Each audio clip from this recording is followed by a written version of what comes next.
فرمان مصطفیٰ صلی اللہ تعالی علیہ وآلہ وسلم، جو دن بھر میں مجھ پر 50 بار درود پاک پڑھے گا، کل قیامت کے روز میں اس کے ساتھ مصحفہ یعنی ہاتھ ملاؤں گا۔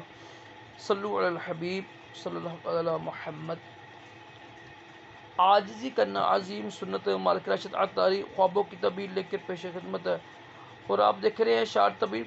آج ہم سنتے ہیں خواب کے حوالے سے، کیا شیطان ہمارے خواب میں آ سکتا ہے؟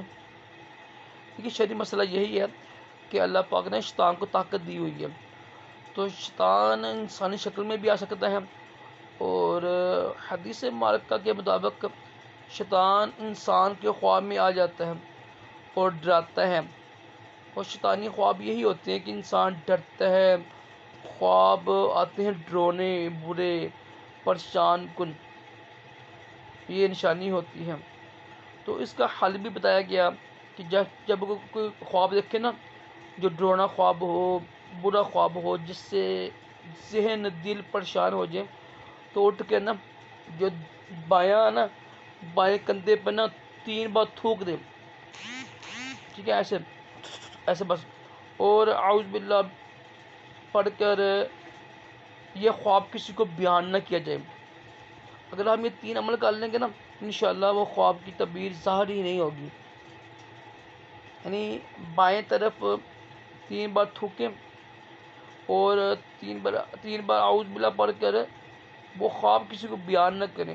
حدیث پاک کی برکت سے، حدیث پاک پر عمل کرنے کی برکت سے اس کی تعبیر ظاہر نہیں ہوگی۔ یاد رکھیے گا کہ نبی پاک صلی اللہ تعالی علیہ وآلہ وسلم کی شکل میں شیطان نہیں آ سکتا، یہ حدیث پاک ہے، ٹھیک ہے۔ شیطان ہر شکل میں آ سکتا ہے، لیکن جو نبی پاک علیہ السلام کی شکل ہے نا، اس میں آنا ناممکن ہے، کیونکہ حدیث پاک ہے، جس نے مجھے خواب میں دیکھا وہ ان قریب بیداری میں مجھے دیکھے گا، اور شیطان میں شکل میں، کیونکہ حدیث پاک منع یعنی نا، حدیث پاک میں یعنی نفی کی گئی ہے کہ میری شکل میں شیطان نہیں آ سکتا ہے، تو اس لیے الحمدللہ ہمارا عقیدہ ہے کہ نبی پاک علیہ السلام کی شکل میں شیطان کا آنا ناممکن ہے۔ ویسے شیطان آتا ہے، ڈراتا ہے، پریشان کرتا ہے، یہ حق ہے، اور یہ ایک خواب کی قسم ہے نا، شیطان خواب میں آ کر ڈراتا ہے، ایک قسم ہے، اور اس کا حل بھی بتایا گیا ہے۔ اللہ پاک ہم سب کو بھی اچھے خواب دکھائے، برے خوابوں سے محفوظ رکھے، دونوں جہانوں کی بلائیاں عطا کرے۔ صلو علی الحبیب صلی اللہ علیہ محمد۔